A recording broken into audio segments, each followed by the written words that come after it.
Morning, friends. Today I'm going to give you another exciting episode of my adventures with flight test foam board aircraft. I'm speaking to you today from the beautiful location of the Spruce Guard Station in Cottonwood Canyon, Utah. I'm up here on a project. We'll get to that a little bit later. But over the last several weeks, I've been working on building this airplane, which is called the Bloody Baron. I've made some modifications to it. The original design called for a single engine up front. I actually wanted to make it a multi-engine and make it a lot funner to fly, so I added a left wing and a right wing motor to get it going. There is a version of this that Flight Test makes. I think it's called the Baby B. It doesn't have the center motor, but they added the two wing motors, and they had a little different tail configuration, but almost the same design. So I had to be different, go for a tri-motor. I built this while I was in Arizona on a vacation, went down to a flying club, but it was too windy there, and since I've returned to Ogden area, it's been raining and there's been no time to maiden this, so I have no idea if it's going to fly, but it should be fun. My first plan is to not put the outboard propellers on, get it to fly with the single engine. I wrote a software program where I can turn off the wing engines. I can also turn them on and turn off the main engine. And then I wrote another software program where as I turn the aircraft to the left, for example, I can slow down the left motor, which will cause the right motor to torque it even more.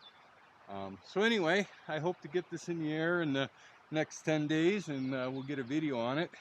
With that being said, let's give you a tour of the problem of the guard station. I've been called up here, and I'd like to say many are called but few are chosen. And, this was built in 1940s by the CCC. It's a really beautiful cabin. We'll put this aircraft here and we'll get to the problem at hand. They have a very rare historic corner sink in here, and they want to keep it. And what's happened is the tailpipe drain assembly is completely rusted out. It's the old historic S-trap configuration, but I'm not sure if you can see that, but there's the problem. The tailpipe rusted off. I've got to see if I can clean that up and see if there's a modern way to repair that. So I'm going to get to it. All right, so I cut 4 reliefs into the flange there of the tailpiece, and from down below I gently tapped it, and voila, there she is. Built in 1940. I think I said a little while ago that this plumber's putty is probably over 100 years old, but my math is way off. 1940 to 2022 might be, I don't know, 60, 80, 82 years old. But anyway, that's some old putty. All right, let's get it repaired. This was pretty easy. Here we are with an update on the sink. I've noticed a few things. The right hand faucet was loose, and I couldn't tighten it, so I had to remove it. The overflow was completely clogged with years of soap. There's actually a soap dish holder right here, and there's a hole here that allows the residue to run down, so you always get a clean bar of soap. So I spent quite a bit of time putting a wire up through here and pulling it all out, and finally took a vacuum cleaner and sucked it all out. And then the next bigger problem was that the original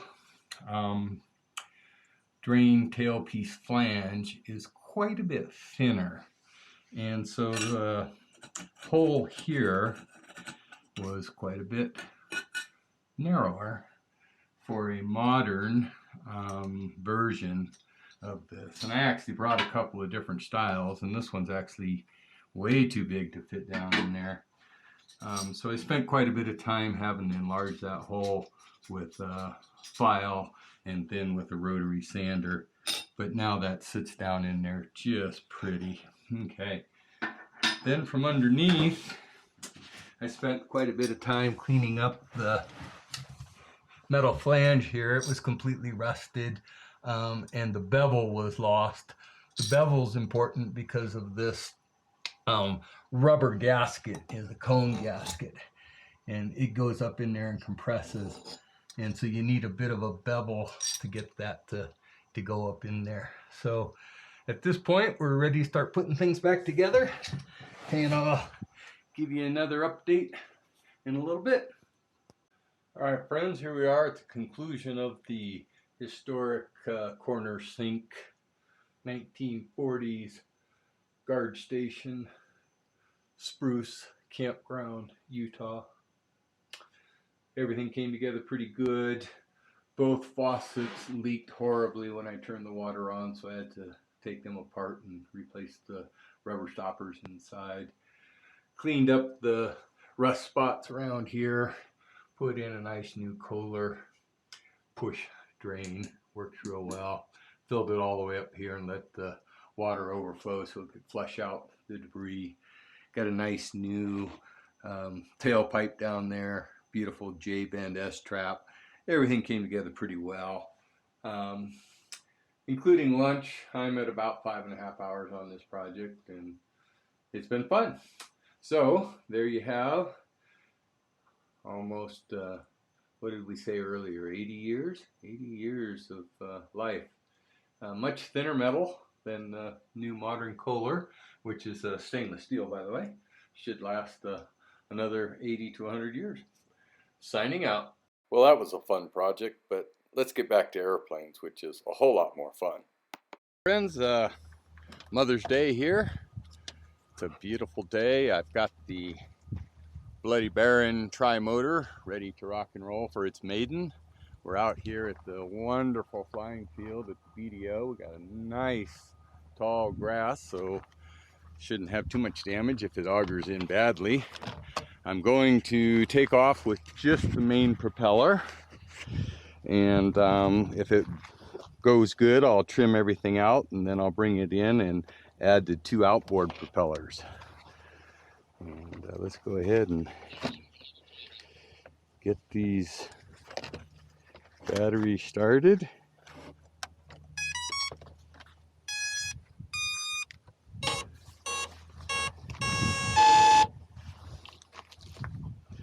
All right. Safety strap on. Everything looks good. Let's see if we can get this thing to fly. Motors armed.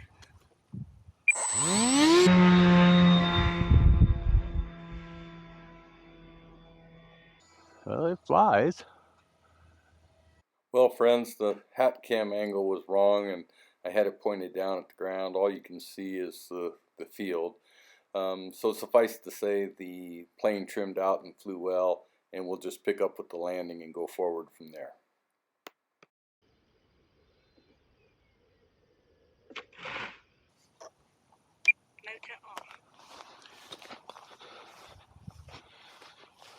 All right,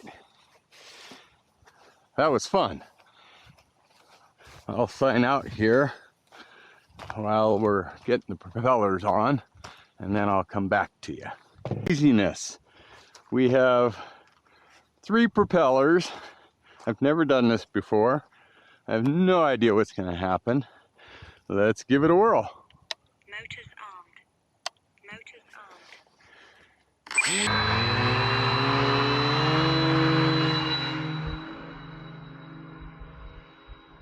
So the camera angle was still down, and I filmed a lot of field, so we'll just skip to the end.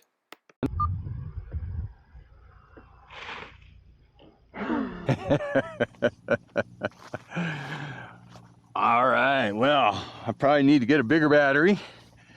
Motor off. Motor off. That was a lot of fun, but the yawing plan didn't work out so well. That was interesting. That was very interesting. Okay. Boy, flying in tall grass is hard on tail feathers there. All right.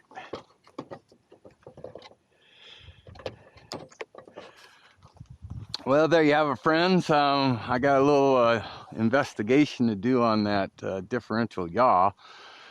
The plan was that to turn left, this motor over here would slow down, but it didn't seem to have much effect at all. In fact, as I was ruddering left, it just seemed to go fairly straight. So, a little more research homework. Maybe I have to decrease the speed of the motor substantially, but we'll get there. All right, signing out.